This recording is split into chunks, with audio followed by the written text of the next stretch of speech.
My name is Julie Eshelman. I am a military spouse, and I am the founder and CEO of Building Military Families Network, a nonprofit with a mission to empower and support our military and veteran families that are on their family building journey through resources, education, and support groups.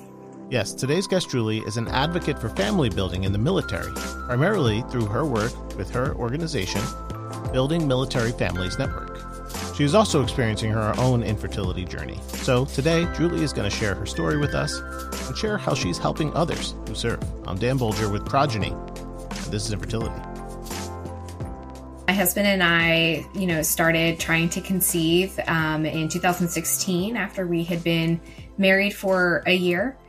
And at the end of that first year, we were kind of cueing into the fact that hey, there's probably something wrong here. This isn't working. But at the same time, my husband was getting orders for us to move for the Army. And so we were going to be moving from the Seattle-Tacoma area at Fort Lewis down to Scottsdale, Arizona. And when we got down to Arizona, the doctors there were like, hey, why don't you try for another year? We started over. And that was, another year. And then he deployed. And so during that deployment in 2018 and 2019, we got on a wait list for a fertility clinic. And I started the diagnostic process. When he came back from deployment in early 19, he did the diagnostic process and they couldn't find anything. So they diagnosed us with unexplained infertility, which just led to more questions and no answers. Right around the time we were getting ready to do our first IUI, we got orders to move to Chicago. And so we went ahead and did our first IUI, and it worked. We were pregnant. And unfortunately, during our cross-country move from Arizona to Illinois, we had a miscarriage.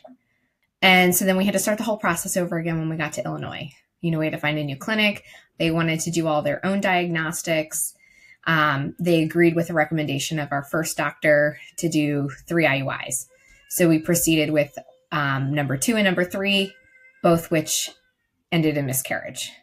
And then we proceeded with IVF.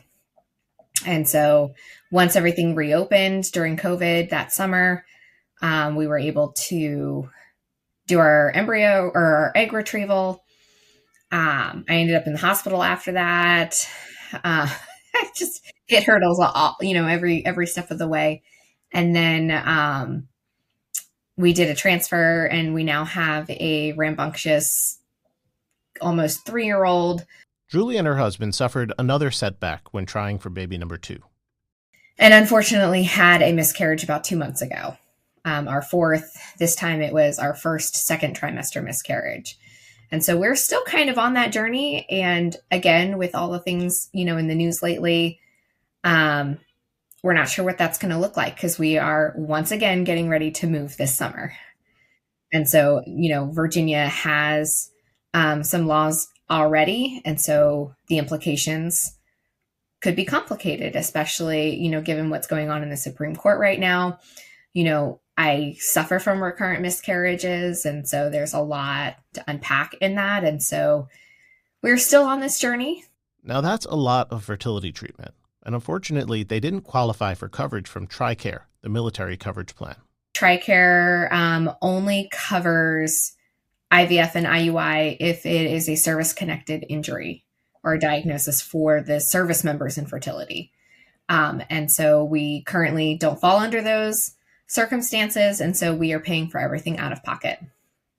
They do cover diagnostics and some of the ultrasounds and lab work, but the procedures themselves are not covered, or storage or testing and things like that. Having experienced so much, Julie is working to give back through her organization, Building Military Families Network. I really find advocacy and being able to provide, education and raise awareness on the issue to be therapeutic. The frustrations that I have felt during, this whole, 8-year journey that we've been on and the frustrations and the pain points that we've gone through and experienced. I want to help change that for the next generation, and so that they don't have to do that. They don't have to feel unsupported, feel like there isn't anywhere to turn to ask questions in a safe space, or just the frustration that like we are one car family, or we're a one car family for so long because that's how we could afford treatments.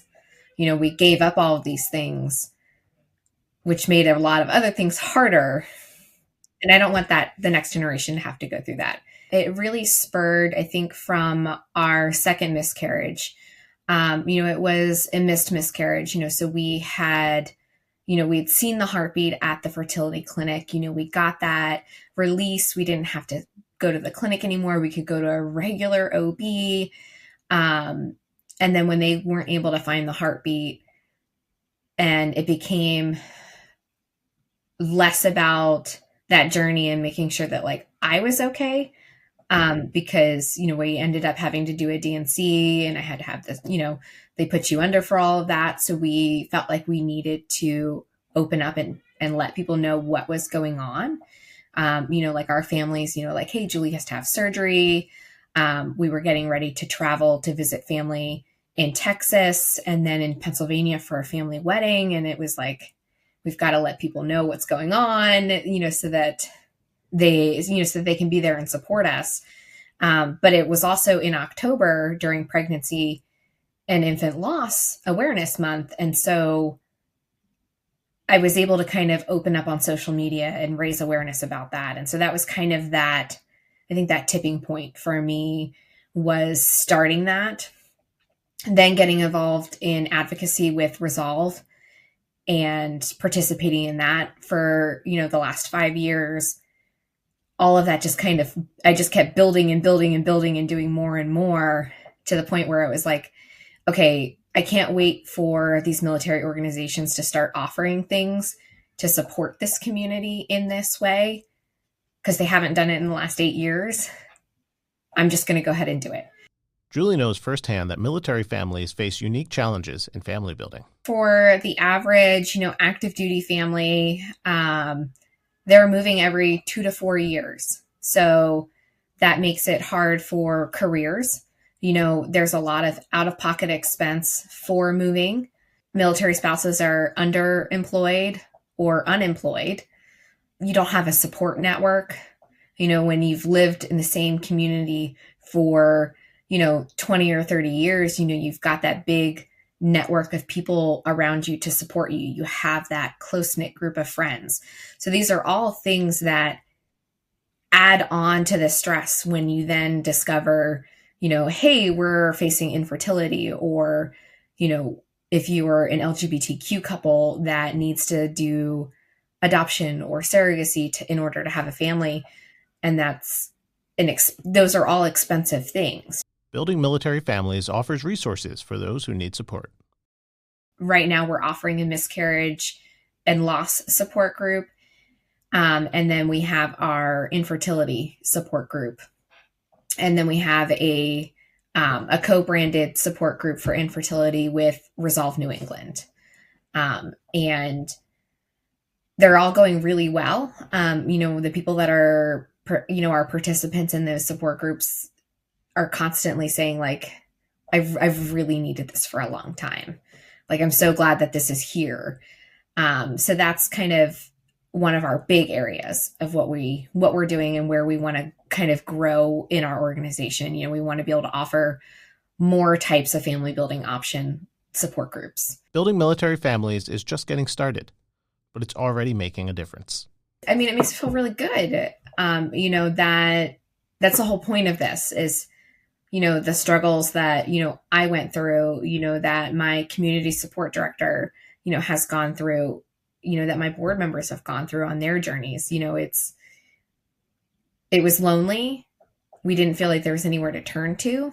And so knowing that this next generation has somewhere that they can turn to, it makes all the difference to me, is knowing that we're doing something good. I would tell, any military family, listening, you are not alone in this. You know, we've been in your shoes. We understand how frustrating, you know, it can be to not have insurance coverage. We know how frustrating it can be to start over at a new clinic. We know how frustrating it is to delay because of military service. Like, we understand it, we get it, and we're here to support you and help you on your journey. You can learn more by visiting buildingmilitaryfamiliesnetwork.org.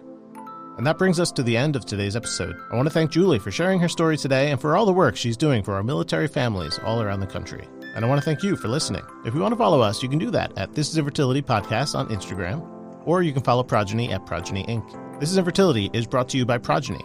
Please remember that this podcast is not intended to substitute for the personalized expert advice of your physician. I'm Dan Bulger, and this is Infertility.